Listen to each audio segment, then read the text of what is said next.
Hello, my friends.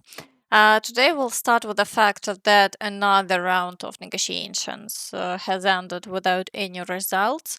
Therefore, the war continues, and due to the lack of progress in the talks, Turkey's National Intelligence Organization has issued a statement. Russia's war against Ukraine has reached a deadlock and is shifting toward nuclear confrontation, according to a report by Turkey's National Intelligence Organization. The head of the agency, Ibrahim Kalin, stated that the war has reached a point of strategic stalemate between Western military support for Ukraine and Russia's strategy of industrial attrition. According to him, the sides are facing a difficult choice: territorial concessions or strict security guarantees at the negotiation table. The nature of the war has evolved toward nuclear confrontation and the growing use of autonomous weapons systems. At the same time, Turkey continues to position itself as a mediator and intends to facilitate the search for a diplomatic solution. Overall, it's obvious that the situation with the negotiations is very poor. And now let's move on to the counteroffensive of the armed forces of Ukraine. Today, attacks are ongoing in the areas of. Sorry, I will. My brush put on. So, in the areas of Danilivka, Yehorivka, the village of Zlahoda, as well as Ternove. Offensive actions in these directions are continuing.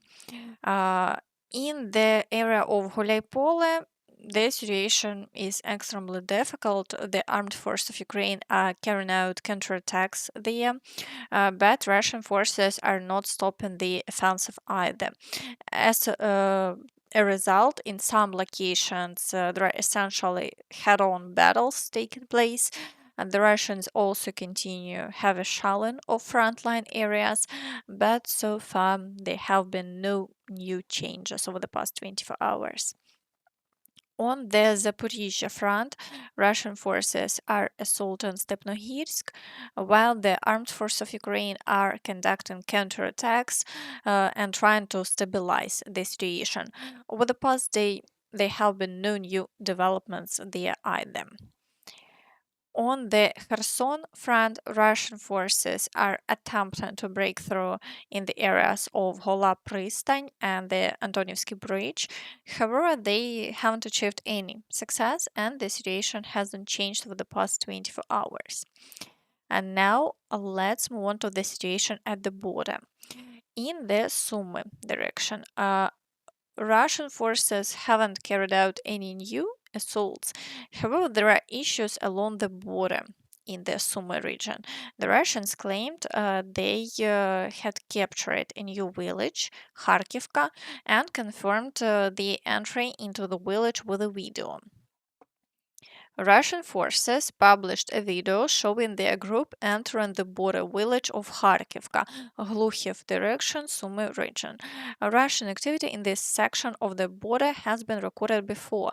At the same time, as of now, there are no grounds to say that control over any settlement has been established. As we can see, now, Russian forces are able to enter border settlements, and it appears that there are no fixed Ukrainian forces positions there. In the Kharkiv direction, Russian forces are not carrying out new assaults, but strikes on Belgorod continue. The city is experiencing another blackout. Good evening, dear friends. Unfortunately, there has been another attack, a massive attack on an energy facility in the city of Belgorod. There is significant damage. We see partial losses of electricity and heating. We are currently assessing the situation. As always, our emergency crews have already begun restoration work. Friends, be sure to share your thoughts on this in the comments. And now let's move on to the situation in the area of Velika Burluk. Russian forces attempted to expand the buffer zone along the border, but didn't achieve any serious success. The armed force of Ukraine pushed them out of the settlement of Chugunivka. For now, there have been no changes there.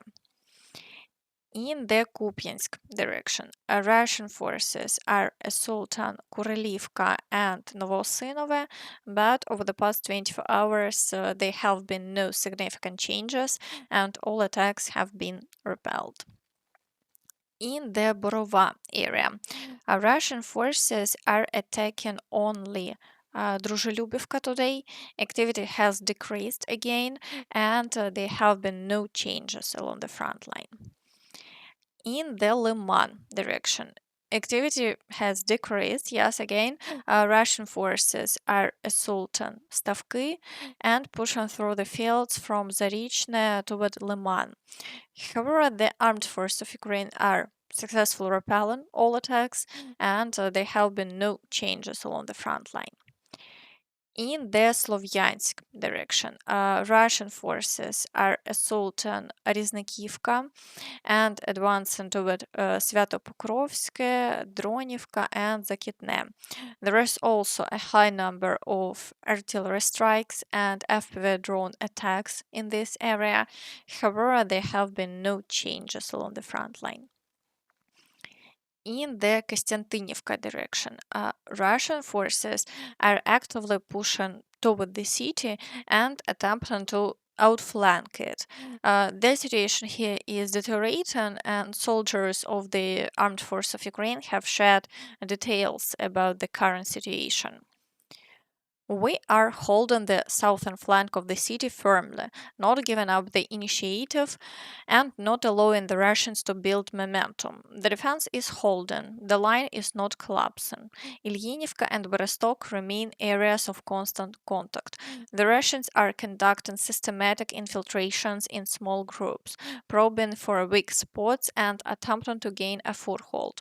They applying pressure in waves, but at this time both settlements remain under our fire control. The situation is tense. At the same time, a dangerous configuration is forming around Bereztok. To the north of it, in the warehouse district, the Russians have advanced, entrenched, and are holding positions. This creates a risk of an operational semi-encirclement. If the Russians expand the bridgehead and bring up additional firepower, they could cut logistics routes and complicate defensive maneuvering. In that case, Bereztok could face the threat of being cut off from the main forces. In effect, we're dealing with a tactical triangle with an unstable northern point. Holding it at any cost without straightening the line carries the risk of unnecessary personal losses. If the Russians continue to increase pressure from the warehouse area, preserving our troops becomes a priority over the symbolic holding of positions. So overall, the front is holding for now, but the situation is on the verge of collapse as Russian forces are not reducing their level of activity. In the Dobropillia direction, Russian forces are attempting to advance in the area of Torske and are assaulting Sofiivka. However, they have achieved any success and the front line remains unchanged. In the Pokrovsk direction, Russian forces continue assaulting Rodinska and are advancing along the western flank, and the situation in the village of Hryshine remains difficult. In the Hryshina area, the Russians are not slowing down and continue to apply systematic pressure toward the center of the settlement. This is not chaotic activity, but a deliberate attempt to break through the defense through constant fire pressure and the attrition of our units. According to visual monitoring, the Russians are actively using fiber optic FPV drones, while intensive aviation activity with the use of guided bombs has also been recorded. Powerful strikes on our positions indicate an attempt to destroy fortifications, disrupt logistics, and create a breach ahead of assault operations. In effect, the Russians are combining aerial pressure with tactical advances by small groups. The strategy is gradual erosion of the defense, constant strain, and psychological pressure. Despite this, the defense is holding, our soldiers maintain the line, control key approaches, and are preventing a rapid breakthrough. The fighting is extremely intense, but the line is holding. Additionally, after Russian forces began shelling the highway toward Pavlograd, protective netting has started to be installed there. And in the Novopavlivka direction, Russian forces today are continuing attacks only near Filia, and shelling has been recorded. However, there have been no changes along the front line. Meanwhile, foreign media outlets are once again discussing the situation in the Donetsk region. Ukraine and Russia have discussed a new format for troop withdrawal from Donbas, according to sources cited by the New York Times. The proposal involves a demilitarized zone with no military forces from either country present on Donbas territory.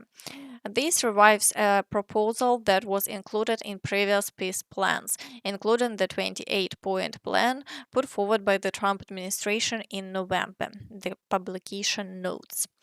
However, President Zelensky stated that no significant progress has been achieved. Today, we had several detailed discussions with our team during the negotiations in Geneva. It was the second day of the meeting. Both trilateral formats and other formats were considered.